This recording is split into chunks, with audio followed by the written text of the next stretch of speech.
After the success and the new level of excitement after Bardstown Bourbon Discovery 11, we now have the 12th iteration of the award-winning Discovery Series. Now, the Discovery Series over the years has been kind of a roller coaster ride. Discovery 1 and 4 started strong with familiar whiskeys, really blended to perfection. Then you had Discoveries 5 through 10, which used some non-Kentucky mash bills, finishing techniques, and for the most part, they were kind of really hit and miss. Last year, Discovery 11 went back to basics and did an all-Kentucky blend that was universally celebrated. Now, does the 12 keep the momentum going? Does it ever? You're gonna wanna hear about this one. Stay tuned. It's the Mash and Drum.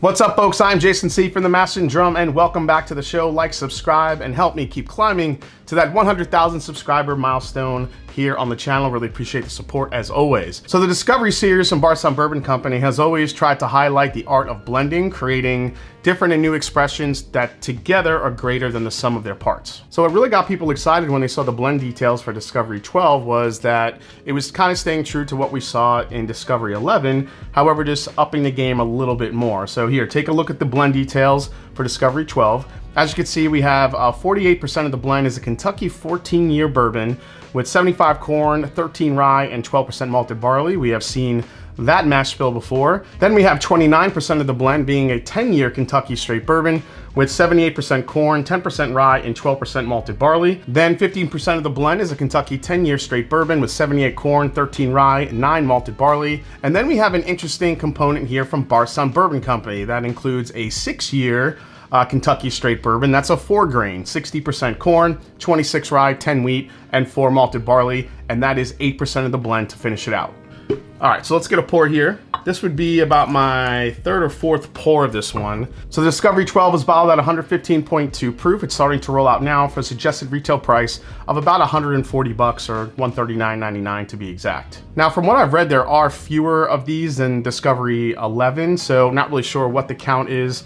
But it seems to be a little bit more limited this year. I think maybe because of the ages of the whiskeys that are in here. So we'll see if that continues to be a trend as we go down further the line with some of these Discovery blends, if they stay all Kentucky. But we'll see how it goes. But other than that, let's nose it. Excited to talk about this one. I think you find in the beginning, when I first cracked this open, that the nose was somewhat muted. It was a little bit light on the nose. There wasn't a ton coming out, but man, this thing has opened up. This whiskey has such a nice blend. I do feel like you get a lot of citrus there, some orange peel. There are some apple pear notes, I think, that jump to the nose as well. Pear cinnamon, apple cinnamon, kind of that really nice, almost kind of a fall combination.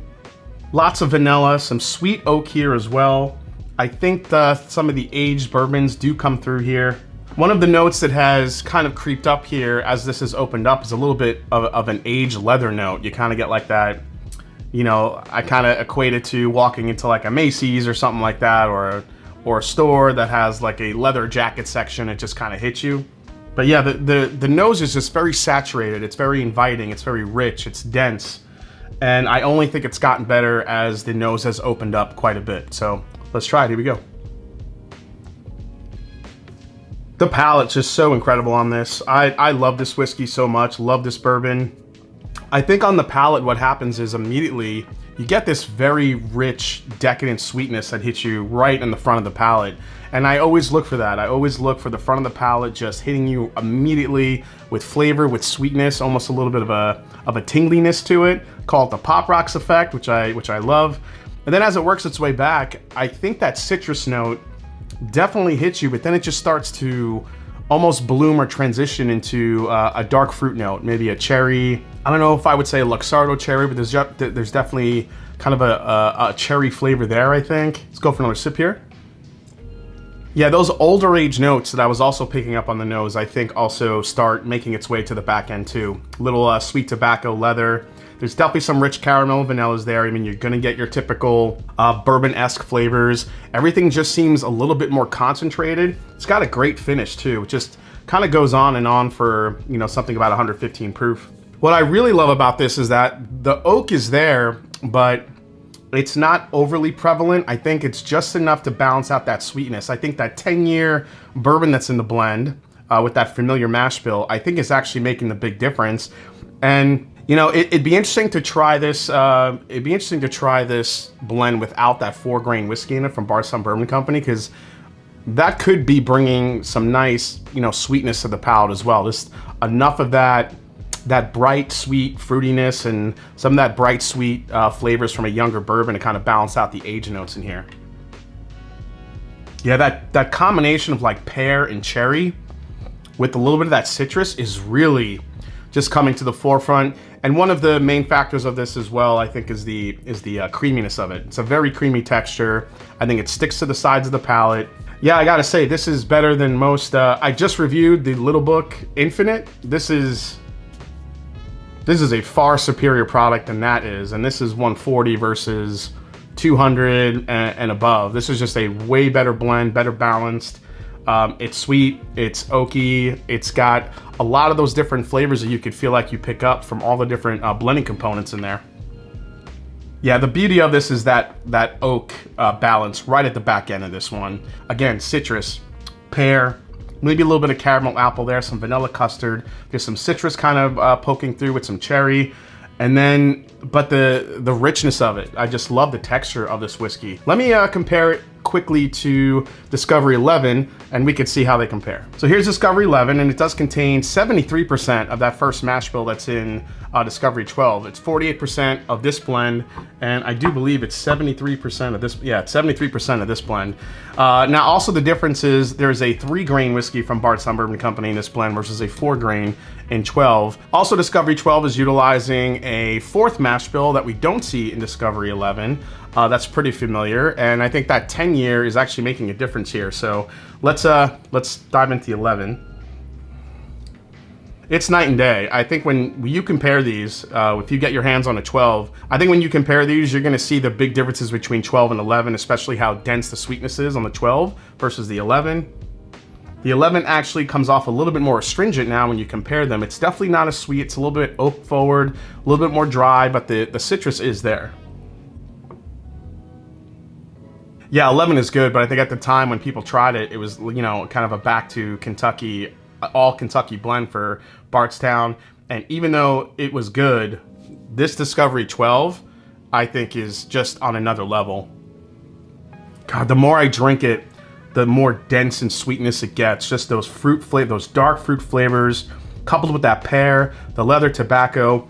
This is one of the best blends, I think, ever in the Discovery series. I actually put this up against 2, 3, and 4, which are some of my favorites from the Bardstown Discovery series. And actually, this did really well and was right up against 3 for me. 3 was that legendary blend that had the MGP whiskey in it. So yeah, 12 all day long. All right, let's do a quick final breakdown here on the Bardstown Bourbon Company Discovery 12. Price for this one, you're looking at $139.99. Resale market value, I haven't seen these yet. Availability is probably gonna be a little bit more limited than we see from other discoveries. However, it's just gonna depend on how discoveries sell out in your area. Value for this one, I'm gonna say it's good. I think I've gotten a lot of feedback from you guys telling me about, you know, sometimes my values don't match up with what I think about the whiskey. I feel like I have to not just look at the price, but look at what you're getting in the bottle. And I think that makes total sense. So for this one, I'm gonna say it's a good value. You're getting 48% of a 14-year-old bourbon from one of my favorite distilleries on the planet. You're getting 2 10 years, and you're getting a 6-year from Bardstown Bourbon Company. But even if you wanna put away the stats of the label, the quality of whiskey and the blend components and how it tastes in this bottle is superior to what we've seen from Bardstown in the recent past. So I'm gonna say this is a good value. Most I'd pay here, I think, is retail. I think even though I love it, I still think $140, even though it's on a little bit of the pricier side, I'm still willing to pay that to get this bottle. As far as alternatives go, I mean, yeah, Discovery 11 could be one, but I think this is far more sweeter.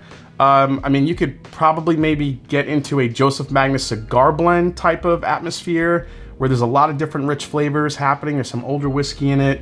I mean, that could be probably the only thing I could think of right now. And as far as a recommendation, is this a skip, a try before you buy, or a buy or buy and back it up? For me, this is one of my few buy and back it ups this year. I think it's that good. I think there's So much good balance here. The sweet flavors, it's decadent, it's rich. I think it brings you a lot of great flavors that other LEs haven't brought this year. I've tried a lot of great bourbons this year, and I think this surpasses a lot of them. Now, is it as good as Russell's 15? I don't think it's quite there, but I think this could be a top 5 type of bourbon this year. I think it's that good. So if you see this, I know it's probably gonna be a little bit more limited, but if you get your hands on 1 or 2 of these, buy and back it up, it's that good.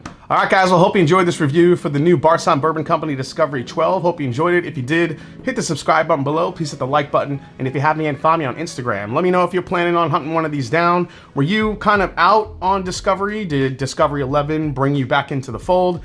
And always love hearing what you say in the comments. And as I always say, it's not about the whiskey, it's the people you share it with. Cheers. I'll see you next time right here on The Master and Drum. Go get one of these. Seriously.